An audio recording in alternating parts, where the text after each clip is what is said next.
For today's van life episode, pupunta na tayo ng Sorsogon. Malapit na tayong tumawid ng Visayas, pero magsistay tayo dito ng ilang araw. Sa haba ng biyahe ay ginabi na tayo at kailangan natin maghanap ng spot na matutulugan. Check nyo muna yung area dito, saka tayo tuloy. Sige bro. Kasi ito mga bahay naman to ng mga lokal na dyan. Yan. At dahil mga pagod na, hindi na kami nagdalawang isip pa na dito na kami tumuloy para mag-spot sa loob ng ilang araw. Pero ano ang gagawin mo kapag pagising mo ay nalaman mo ang lapit mo pala sa aktibong bulkan? Bulkang naka-alert pa ngayon. Nung nagkaroon ng alert ang Mayon Volcano nitong mga nakaraang linggo, isa yan sa pangalawa na nagkaroon din ng alert kasi nga magkadugtong sa yung Mayon tsaka yung Bulusan. At napakarami niyo pang dapat abangan sa episode natin ngayon.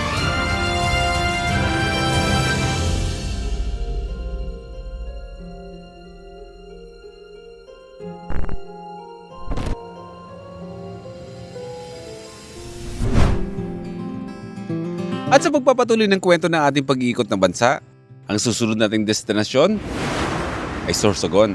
At ang kwento ay magsisimula dito sa Naga City. Alright, good morning mga first timers. Alas 8 Gs, 8:10 ng umaga. Sa pagpapatuloy ng ating kwento, tayo ngayon ay lalabas na ng Naga City. At ang pinaka-destinasyon natin ngayong araw na to ay dapat ay makaapak na tayo ng Sorsogon. Morning. Saan ba tayo? Ha? Saan tayo? Nabua. Pero along the way, marami tayong mga dadaan ng mga side trips ba? Diyan sa Kubong Karinderya. Dahil umalis ng Naga na wala namang agahan, sa daan na maghahanap ng makakainan. Magandang umaga po. Magandang umaga. Okay. Stop over muna tayo mga first timers dito sa bahay ng Nabua. Dito tayo magbe-breakfast. Tsaka meron tayong mga imimit daw. Dito tayo sa napakagandang kubo na to magbe-breakfast. Nakuha ang ating atensyon sa mga ganitong klaseng kainan, di ba? Kubo na. Pakaganda ba? Ayun. Yan ang breakfast. Brunch na to. Pansit. Gulay. Yes, mami. Mahal ito ang akin? Okay. Kino-consider kasi namin mga first timers yung biyahe na to na as much as possible meron tayong connection sa mga first timers, sa mga supporters natin, sa mga lokal na gusto namin sila o kayo na kayo yung makasama namin sa biyahe ba na mga lugar na pupunta namin, yung mismong alam ninyo, yung hindi masyadong alam ng lahat. Kumbaga gusto namin yung biyahe namin meron kami makilala na first timer na siya yung makasama namin sa loob ng sabihin natin 3 araw, tapos siya yung magsasama sa amin para dalhin kami sa mga lugar na alam niya. At darating na natin ang Legazpi City. Makikita ito sa lalawigan ng Albay. Ang lugar na ito ay kilalang kilala sa buong mundo bilang gateway ng Mayon Volcano. Okay mga first timers, welcome to Legazpi, Albay. At nasa likuran ko ang Bulkang Mayon. Hindi tayo sinuwerte ngayon, pero ilang beses naman na tayong dumaan ng Bicol. Ilang beses na rin naman na natin nakita na napakita sa atin yung tinatawag na perfect cone.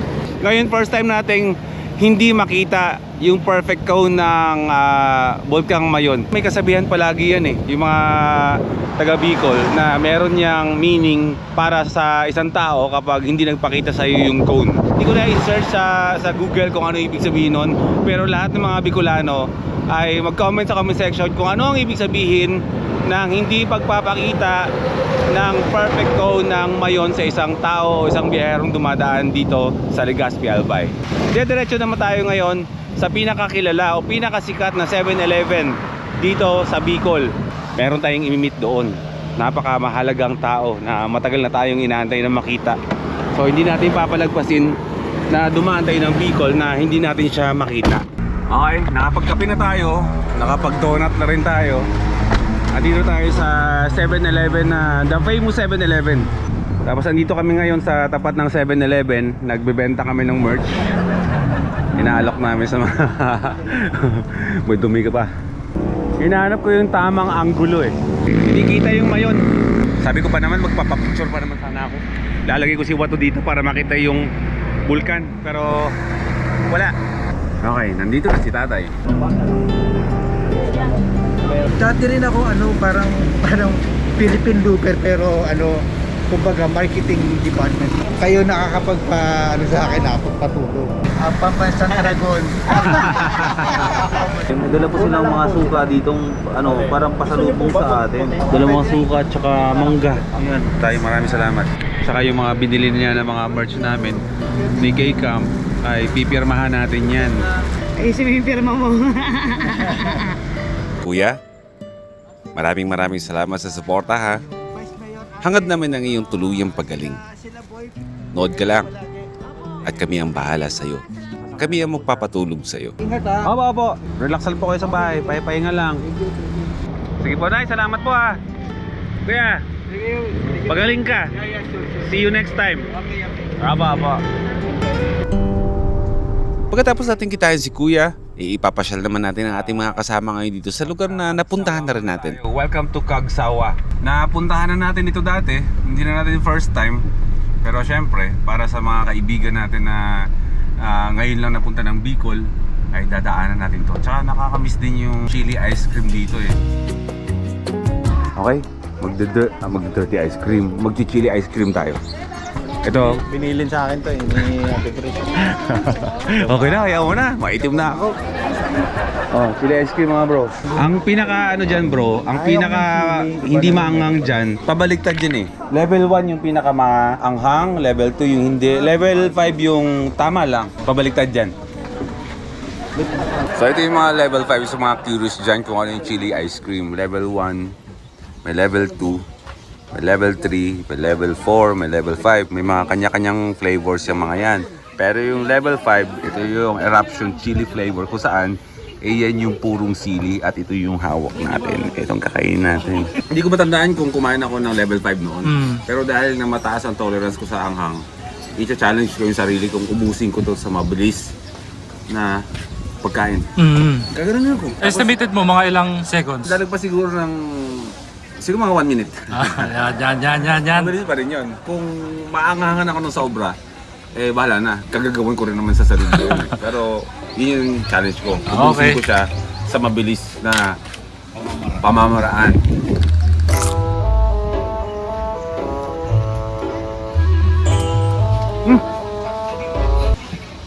Kagi maanghang. Sabi ko sa'yo eh.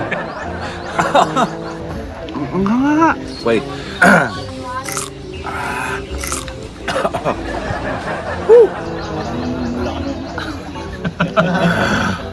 Sino pala si Kuya Boy? Yes Sir, mukhang ko lang pa. Hindi na. Isa na akong legit na Uragon. Kasi naka-level 5 na ako. Oh, dito nga pala kami bumili. Dito sa Gimaynas Best Chili Ice Cream. Mga matampuhin kasi bakit daw sa kabila daw yung binidyohan ko. O yan na, binidyohan ko na. Ha? Huwag na kayo magtampo. Pansin ko matampuhin kayo dito. Mayon Volcano naman. Isang palatandaan na tayo ay pumunta ng Albay. Nadagdagan na nating sticker, Mayon, na matatagpuan dito sa Albay. Diretso na tayo ng SM Sorsogon at may mga bibilin tayo doon. Okay mga first timers, pagkatapos ng halos 2 taon, nakabalik na tayo ng Sorsogon. Kasalukuyan tayong bumabaybay ng Sorsogon Coastal Road West, ang isang napakahabang coastal road para maiwasan syempre ang traffic ng Sorsogon City. Diba? Napakaganda talaga dito. I'm looking out from my window. Napadaan muna tayo ng SM City Sorsogon. Okay, magmumall na naman kami. Dahil marami tayong kailangang bilhin na mahalaga. Ah, lamig. Ang sarap. Ano ang gagawin natin dito sa mall? Mga gadgets ba? Ano na yun, mga kailangan natin sa pag-vlog. Sa madaling salita, Magwawaldas tayo. yan, tapos na tayo mag-mall. Mamasada muna tayo. Pipick up muna tayo ng pasahero. Kahit hanggang Irusin lang. Ma'am, saan po kayo, ma'am? Pasay po. Pasay? Pa-Irusin po ako. Pwede bang ihatid mo ako doon? Punta na lang tayong Irusin. Sige. Ayan. Mabilis kausap si ma'am. Parang pareho rin kami ng interest sa life. Gusto rin niya mag-travel. Ma'am, sama ka na lang ma'am sa travel ko. Sige. Mag-aalas 6 na ng gabi nung tayo ay dumating ng Irusin Sorsogon.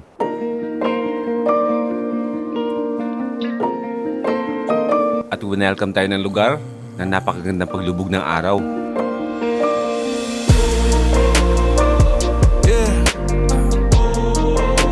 Walking beside me. Forever, always walking beside me. Para sa akin mga first timers Sorsogon ang pinaka-calmest, ang pinaka-chill, pinaka-cozy, pinaka-relaxing place sa buong Bicol region. Para sa akin lang din naman yon. Paano natin i-appreciate o paano natin titignan yung mga bawat lugar na mga pinupuntahan natin. Pero para sa akin, once na nasa Sorsogon na ako, iba na yung feeling ko. Mapadagat man, mapailog o mapa-falls kung meron man dito. Explore natin ang Sorsogon, irusin muna tayo. Oh, beside me. Walking beside me. Yeah.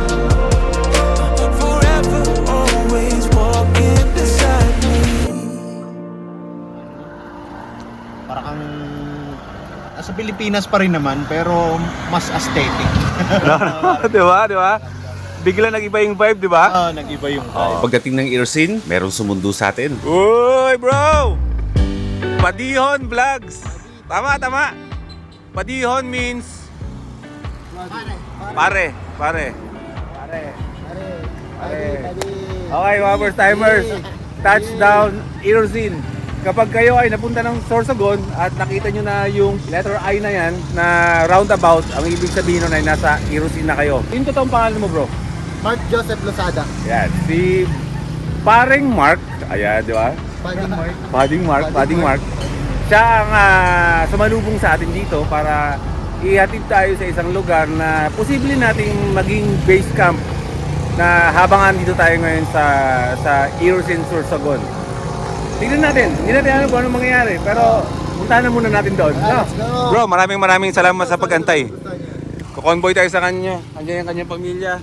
Si Watod, K-Camp, J. Bry at si Sir Ili. Tara, susunod na tayo dahil meron tayong pupuntahan isang lugar na talagang nakakatakam puntahan. Bago tayo pumunta sa magiging possible natin na maging base camp, dadaanan natin yun, pupuntahan natin. Magre-refresh muna tayo doon. I miss Irosin. Gabi tamang-tama lang yung dating natin. Tamang-tama lang na palubog na yung araw. Since na init na yung katawan natin sa biyahe. Ayun, freshen up muna tayo. Nakaka-excite puntahan yung lugar na yon. Ganda! Kung dati tayo ay nasa highway lang lagi ng Sorsogon, ngayon nasa kasulok-sulukan tayo pupunta. Dito na tayo. Kahit na palubog na ang araw, hinabol pa rin namin makaligo kami sa Panguero Cold Spring. Let's go! At kahit na madilim na, banghang-mangha kami sa sobrang linaw ng tubig dito. Umabot pa tayo, no? Kung isipin mo kung araw to, kung gano'n ka, ano to, no? Boom! Ako, sasama ako. Pawi, ang pagod. Let's go. Uy, may salbagita. Ay, sarap! Ito yung gusto kong swimming. Sana maaga-aga tayo nandito, no? Sarap? Ang sarap. Nahimasmasan tayo. Sarap. Thank you, Lord. Welcome to Sorsogon. Irosin. Babalikan daw namin kasi madilim na, hindi makita eh. So, enjoy na lang muna namin to ng ligo-ligo kasi after nito ay pupunta na tayo mga first timers ng isang spot na doon tayo magbe-base. Okay, tapos na tayong maligo dun sa ilog na babalikan natin sa susunod. Sinamahan tayo ng ating kaibigan na si Padihon at ang kanyang asawa. Dito tayo sa Irosin Lake maghahanap ng spot. Check muna yung area dito, saka tayo tuloy. Sige bro. Kasi ito mga bahay naman to ng mga lokal na dyan. Yan. At dahil nga madilim na at kailangan na rin namin magpahinga at mukha rin namang maganda ang lugar, nag-decide na rin kami agad na ito ang gagawin naming base camp sa loob ng ilang araw. At kahit naramdamang pagod, kailangan pa rin namin magluto. May spot na tayo. Luto na yung kanin natin. Ang kanin na napakatakaw sa tubig pero mukhang naluto naman siya na maayos. Next nating lulutuin itong meatloaf na nabili sa TikTok. Saka ko na ipakita sa inyo kasi ibebenta ko niya sa TikTok ko rin yan. Benta balls. Diba? Dami natin naririnig bro. Kasya dyan. Tatatlo lang ang magkakasya. Pero mabilis lang yan. Kapag nauubos ang maghapon namin sa biyahe, sigurado yan, ang ulam namin, yung mga mabilisang luto lang. Kapag kasi nag-stay tayo sa isang lugar, magsistay tayo ng matagal. Pero kapag tayo umabante na at lumipat sa panibagong destinasyon, mahabang oras ng driving yon. Umuubos na halos ng buong maghapon. Naalala ko dati, yung mga unang vlogs mo, yung ganito mo, nakakapit bahay. Ganun po yagay ko, sino magbigay? Kila Sir Don. Oo. Ready na lahat magpahinga. Hating gabi na nung nagpasya kami na magpahinga na. Tuwan-tuwa ako sa electric pan mo ah. Okay, magpapahinga na kami. Dahil bukas ay titignan natin kung ano talaga itsura, nung kabuong itsura ng ating lugar. So, ang alam lang natin ngayon, since naggabi tayo dumating, ay tayo ay dito magka-camp sa isang lake.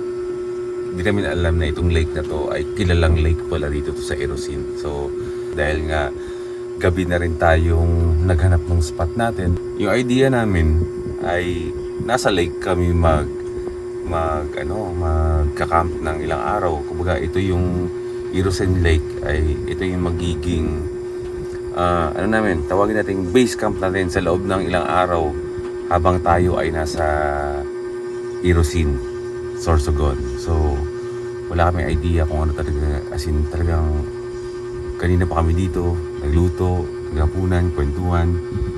Hindi namin alam kung ano yung itsura ng lugar. Promise talaga.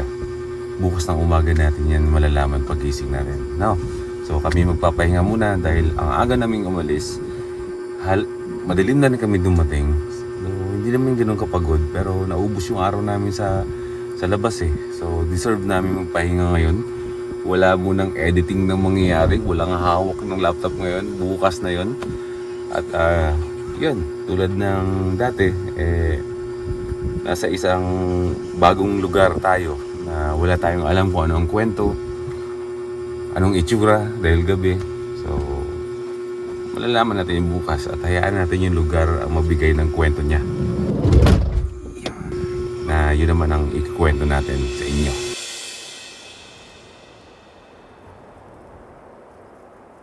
Unang gising natin dito sa Irosin, Sorsogon. At ako ay nasorpresa nung nalaman kong nasa tabi tayo ng isang aktibong bulkan. Ang tawag sa bulkan na ito ay Mount Bulusan. Isa sa mga aktibong bulkan dito sa Bicol Region maliban sa Mayon Volcano at naka-alert ito ngayon. Nung nalaman ko na nasa tabi tayo ng isang aktibong bulkan, hindi ko maiwasang mag-alala. Okay, today is rest day. Pero mag-e-edit tayo para may mapanood kayo. Yan ang rest day namin. Pero sinigurado naman ng mga lokal na wala kaming dapat alalahanin at normal lang daw talagang ganyan ang bulkan. Laging umuusok at parang nagbabadyang pumutok.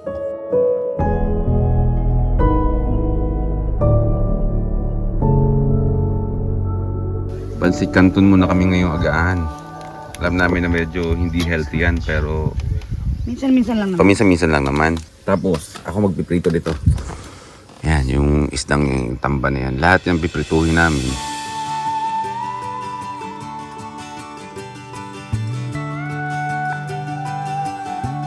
At tulad ng mga dating galawan, kapag tayo ay merong mga nakikitang pwedeng lutuin na makikita sa daan, pakikinabangan natin yan. Diba? Ang sarap. Fresh.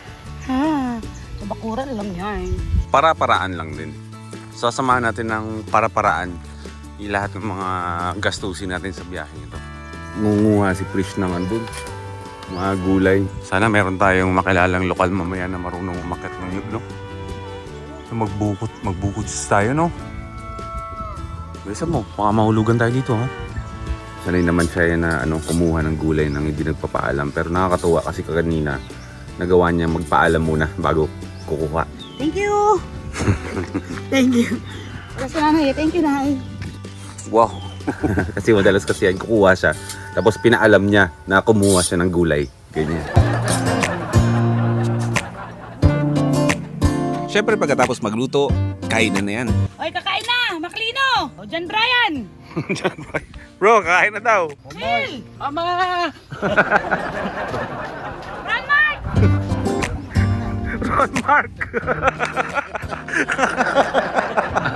Teka lang, ako muna. Yung nanay muna. Siyempre sa bunso, madami-dami. Yan. Mama, dagdag. Wala na! Ayuda! Thank you. Yung next anak, yung gitna. Ganito lang kagaan ang mga eksena namin sa biyahe.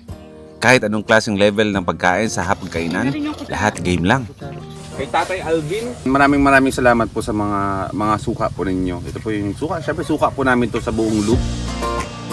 At ang routine namin pagkatapos mag-agahan, ay nagluluto na agad kami ng para sa tanghalian. Parang AI na yung boses ko, no? Bumili tayong tamban para sa ating panangalian. Yan. Isdang nabili ko lang sa halagang 50 pesos isang kilo. Ito yung tinatawag sa kanila na lawlaw. Pero sa ating mga Tagalog, ang tawag dyan ay tamban. Bro Wilmar, welcome sa aming base camp. Bro, saksi ka bro ha. Nagluluto talaga ako ha. At unti-unti na rin dumadating ang mga bumibisita sa atin. Pati ang Erosin Tourism, pinuntahan tayo para kamustahin at i-welcome dito sa Erosin. At meron silang dalang pinangat na talaga naman napakasarap. Maraming salamat po. Malamig, mahangin naman. Kasi nag-aantay nga po kami ng katrakutan na pwedeng mangyari. Oh, mga side trips natin, no? Bulusan Lake din, malapit na dito. Opo. Bro, nice to meet you bro, finally. Ano pangalan mo bro? Benji. Benji. Bro, ako'y humingi ng kapatawaran sa sobrang bakbak namin nung panahon na yon na naghanda ka pa daw ng almusal. Tapos nilagpasan ka lang namin. Anong nangyari doon sa pagkain handa mo? Di ano yun, yung pandesal tapos yung kape na mahilig ka sa kape. Oo nga bro, pero pasensya ka na doon ha. Okay. Oh, at least nagkita na tayong dalawa. Pipirmahan ba natin yan? Oh, tara, pipirma natin. Nice to meet you, bro. Oh, sa wakas nagkita din tayo. Maluwag na loob ko. 3 years na? 4 years na? Thank you. Oh, sumabay ka na sa... Oh, tara. Huwag mo ipilat ko yan. Sabi ko sa'yo. Mula Erosin, Bayang napaka-kalmado ba? ibabalik ulit tayo ng Sorsogon City. Meron tayong mahalagang lalakarin at pipikapin doon. Napakaganda ng kalsada ng Sorsogon, di ba? Sorsogon City na tayo. Tutupok lang tayo ng City Mall. So mag-aalas 10 pa lang ng umaga. So sana ay bukas na yon or kung ano man, eh, malamang same as sa atin na alas 10 ng umaga na bubukas yung mall. Sige po, salamat. Alright, City Mall, Sorsogon. Saan tayo? Si Silong, walang bubong. Okay. Ay, ganda naman ng motor na to. Anong mga motor to? Ayun na LBC. Dito na natin pipick upin. Ito yung bagay na hindi na natin naantay bago tayo mag-jump off papuntang Visayas sa Mindanao. Dumating ito sa bahay nang wala na ako. Bagong drone natin. Kaya pinakausapan ko na lang yung anak ko na siya ang mag-send sa akin ito dito sa Sorsogon. On hand na ang ating bagong drone.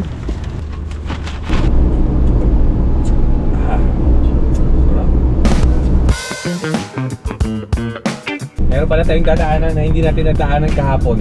Ito ay madalas ko lang ding dinadaanan kapag tayo ay na dumadaan dito mismo sa city ng Sorsogon. Meron silang tinatawag na sports arena na sobrang laki. Roma yung itsura, pang Roma ba? Pang Rome. So ito na pala. So ngayon lang tayo makakalapit. Ito. Ayan. Sorsogon Sports Arena. Ang Sorsogon Sports Arena ay isang world-class na stadium na hango sa Roman Coliseum dito sa Sorsogon City. Binuksan ito noong October 17, 2024. Sa sobrang laki ng stadium na ito, kayang umupo ng 12,000 na katao na umaabot hanggang 20,000 para sa mga hindi pang sporting ng mga kaganapan tulad ng mga concert at summit.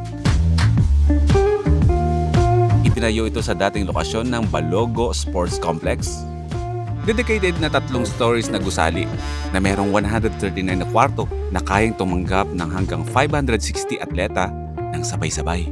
Ang laki nito.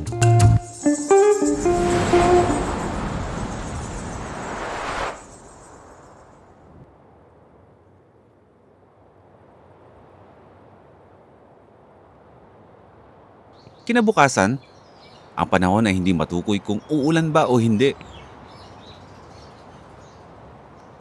Ang bulkan, patuloy pa rin na naka-alert. Kinain ng aso. Wala, bili ako. Yung babibilan ba dyan? Hindi ba nila tinago? Tanungin natin pag-gising yan. Good morning! Ganda lang view natin, no? Wait lang, alis na ako para mas makita niyo. Mount Bulusan. Active volcano dito sa Bicol region.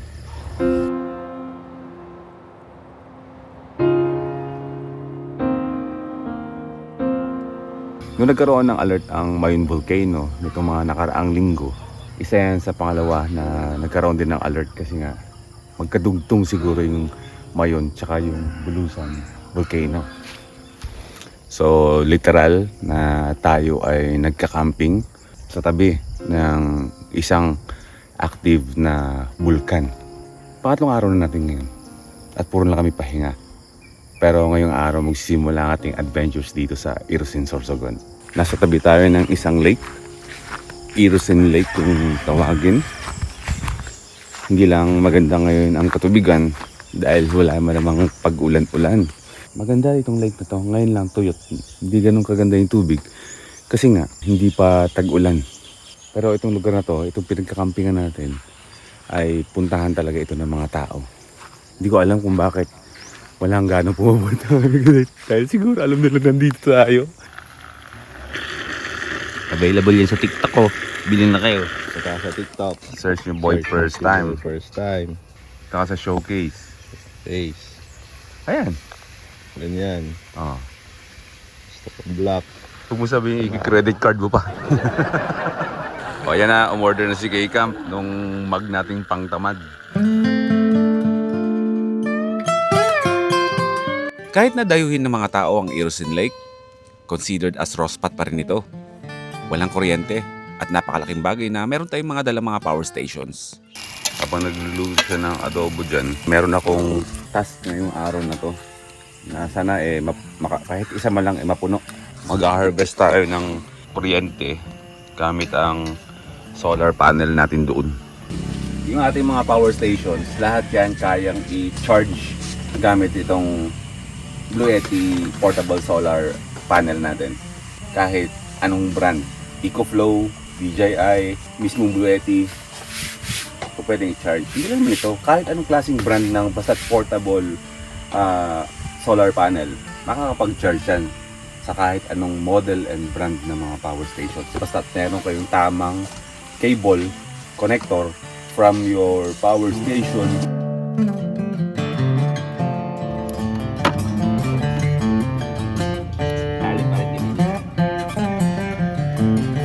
Ayun, third day natin, puro kami editing. Nilalaman kami ng editing pero ako tapos na ako mag-edit.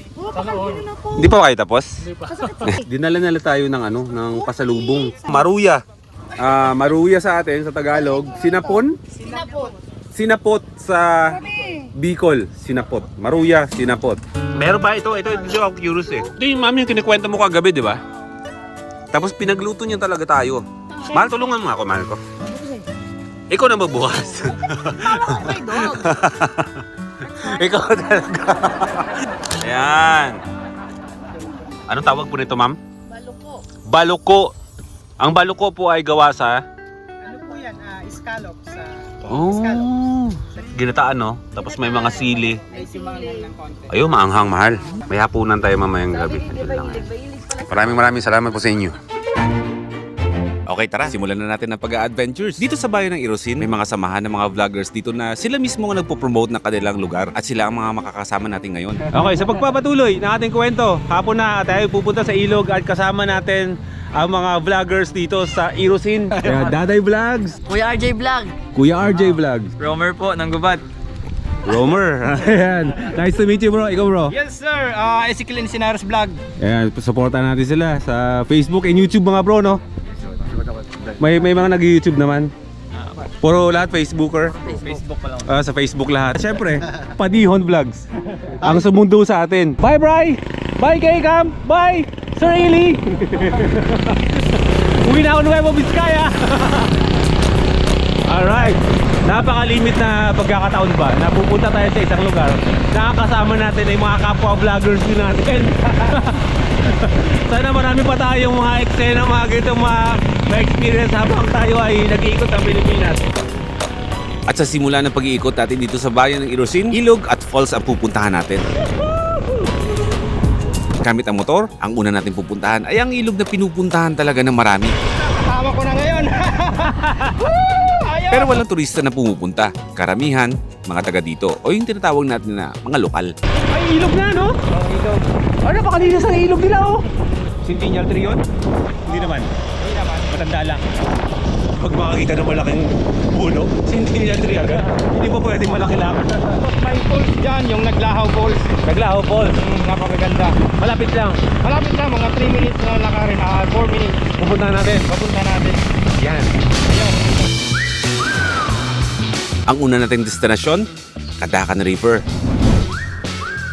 Karamihan, mga lokal lang ang nakakaalam ng lugar na ito. Malamig at malinis na tubig ang umaagos dito. Pero puntahan natin kung saan nga ba talaga nanggagaling ang tubig dito. Ano bro, ano to? Libre lang dito? Oo, Walang bayad? libre lang.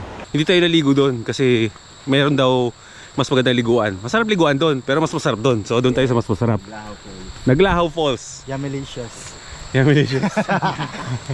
O sige, ayan, sakto para ma-freshen up tayo.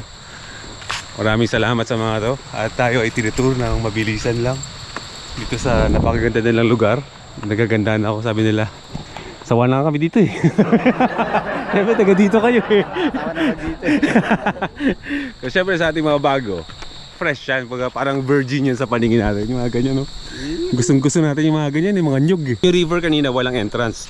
Yung falls naman, wala ring entrance. Komunidad, 2 bahay. Naglahaw Falls. Kapag ang pinasok mo ay travel, Ang sabi ng mga to sa akin, 5 minutes na lakarin. Pero napapansin ko na parang hindi 5 minutes ah. more than 15 ba to? Ba't kanina sabi 3 minutes lang? Budol ah! Sabi mo naman nanahanap ako. Oo, exercise to. Maganda rin to sa katawan. Ito daw ako maligo, sobrang lamig doon ng tubig. 30 minutes, baka hindi si Mama. Pag sinabi kasi na ano, na malayo, talagang mapapaano ka talaga. Papapaatras no? Atras na rin tayo. Tama. Grabe, pababa paakit. Hindi yung pagod natin mamaya pawito pagkalublob natin sa tubig. Okay, nandito na tayo. Negative tayo magpalipad ng drone pero enjoy natin yung baba. Dito nag-swimming drone ko. Dito na swimming drone mo? Oh, isang ko. Pero nabenta ko pa rin yun. Ang laki pala. Kailangan na natin mag-iingat sa pagtawid dahil malulumot ang mga bato. Kapangan na. Hindi ko na matandaan kung kailan ang huling ligo natin sa falls. Pero let's get it on. Ay, pabira, ang laki. Oh, shit. Susunod-sunod na tayo sa kanila kung saan tayo apak. Ay, ang laki. Yeah. Woo! Wait. Woo!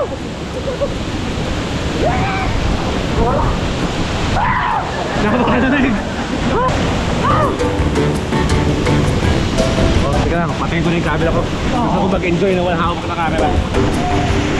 Sino ba naman ang hindi mag-e-enjoy maligo dito sa Naglaho Falls? Talagang marerelax ka. Kaya kapag nasa Irosin kayo, puntahan nyo itong mga lugar na pinuntahan ko. Hindi kayo magsisisi. Kinabukasan, okay, good morning sa inyo lahat mga first timers. Pang-apat na araw na natin dito sa Irosin, Sorsogon. At ngayong araw magsisimula ang ating pag-iikot-ikot dito bago tayo pumunta sa Matnog, yung gateway to Visayas. Maglalaan muna tayo ng araw para ikutin natin yung hindi naman lahat, Kasi mahihirapan tayo pag lahat pinuntahan natin, pero pwede nating balikan in time. Pupuntahan natin yung mga spots dito na napag-usapan namin ng Erosin Tourism na maganda puntahan at hindi natin pwedeng palagpasin. Hot spring, lake, di ko lang sure kung yung falls, and then bahala na, magra-random tayo. So isang oras na lang tayo bago makarating sa port ng Matnog. Patawid din ng Visayas, pero hindi na natin alam kung ngayong araw tutumbukin natin yun, kasi kahit na on the way tayo papunta doon, marami kaming gustong puntahan. Magpapagas lang kami, ipapa full tank natin. Ang gas price ay 87 per liter. So medyo mahal na, pero wala tayong magagawa. Dito na lang tayo makakakuha ng konting benepisyo sa points ng pagpapagas natin sa mga Petron. Ang alam ko na i-convert into gasoline to in time. So ipunin lang natin, mapapakinabangan din natin to in time. Okay, start na ng ating pag-adventure dito sa Erosin. Hindi na ako makapaganda i-unbox yung drone natin. Yung anak kong 13 years old, may pirma na rin. Nakakatuwang makitang meron na siyang pirma. Marunong na siya mag-transact ng mga bagay-bagay.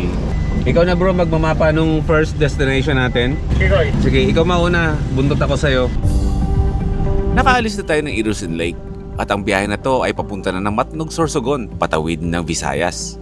Pero saka na yun kasi marami pa tayong mga side trip na gagawin. Mag-hot spring tayo since na ang Erosin ay merong katabing bulkan, aktibong bulkan. Normal yan na sa paligid ng isang bulkan meron talaga mga hot spring resorts. So mag-hot spring tayo para maiba naman, para mag-loosen up yung ating mga nerves. Babad naman tayo sa mainit na tubig. So it's a prank, masyado tayong maaga para pumunta dito, sarado pa. Mag-ilog muna tayo, balikan natin ito mamaya. 15 minutes mula doon sa hot spring ay meron kami nakitang liguan sa tabi ng kalsada. Check natin mga first timers ha. Isang liguan sa tabi ng kalsada. Isang cold spring na sobrang linaw ng tubig. Kahit sino pwedeng maligo dito at walang bayad. Tabing kalsada, merong ganitong kalinis na pwedeng liguan ba? Bolos Crystal Spring. Siyempre hindi natin yan palalagpasin. Maliligo tayo dyan. Hindi ko alam kung ilang beses tayo maliligo ngayong araw na to, pero as much as possible, aray ko, liliguan natin siya. Sobrang refreshing. Nakaka-addict kayo maligo sa tubig tabang ba. Okay, tapos na tayo dun sa Bolos Cold Spring.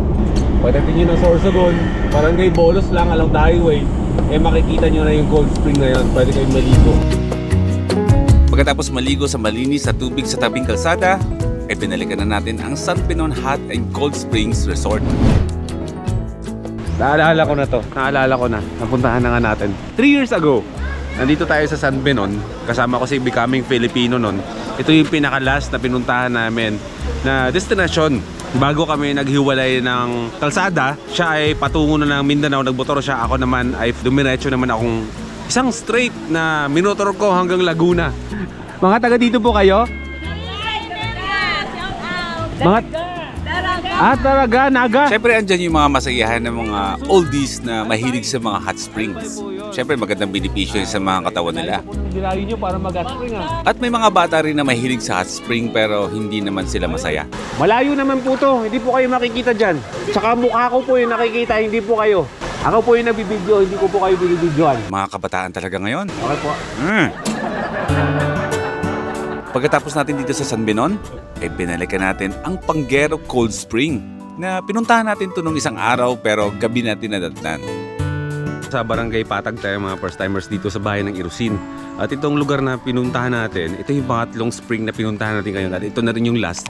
Kasi ang next destination natin is pupunta tayo ng Bulusan Lake mamaya. So pangalawang punta ko na yan sa Bulusan Lake pero dadaan natin para makita ng mga kasama natin. At syempre kahit sa sulok, merong first timers. Yun, maraming salamat po. Oh, may Hello po. gusto kong batiin natin. Shoutout po sa mga team Erosin Vlogger. Vlogger din po kayo? Ayun. Yung iba mga Erosin vloggers na kasama din natin kagabi. Opo. Sila yung Ako si kasama natin si sa Panihon Vlogs, Panihon. tapos si Dalay Vlog. Panihon. Ayan. Sinamahan nila tayo kahapon sa falls, 'di ba? Yes. Sayang po hindi po kami nakaabot dun sa Vloggers Night.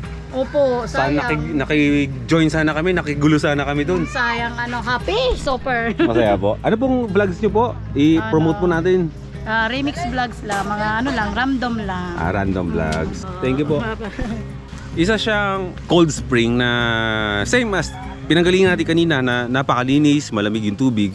Syempre, hindi naman siya kalakihan talaga na space. Kumbaga, limitado lang ang taong pwede pumasok. Kaya maaga pa lang, kapag na-reach na yung numbers ng taong pwedeng pumasok sa loob, nagkakaroon na sila ng cut-off. Paluto na yung ating kanin, kumukulo na. Dahil ito ang huli nating destinasyon dito sa Erosin at inabutan na tayo ng patanghali na, dito na kami nagluto ng aming tanghalian. Huwag mo baka mataga kita ka mo.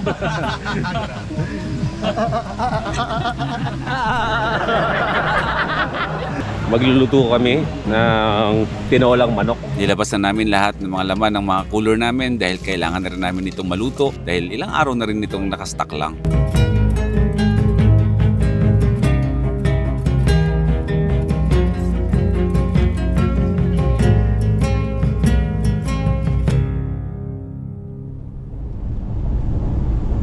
Ngayon oras na para pumunta sa pinakadulong bayan ng Sorsogon, ang Matnog. Along the way, nadaanan natin ang Bulusan Lake. Pero nag-decide kami na paliparan na lang ito ng drone para makita ninyo dahil kakapusin na kami sa oras. Ang lawa ng Bulusan ay isang tahimik na 27.6 hectares na lawa. At ito ay matatagpuan sa isang aktibong stratovolcano, ang Bundok Bulusan. Kilalang kilala ito bilang maliit na Switzerland ng Pilipinas. At nag-aalok ito ng mga esmeraldang berdeng tubig.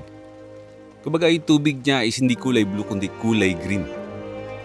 Tropical kagubatan at nag-offer dito ng mga nakaka-relax na mga activity ng ecotourism.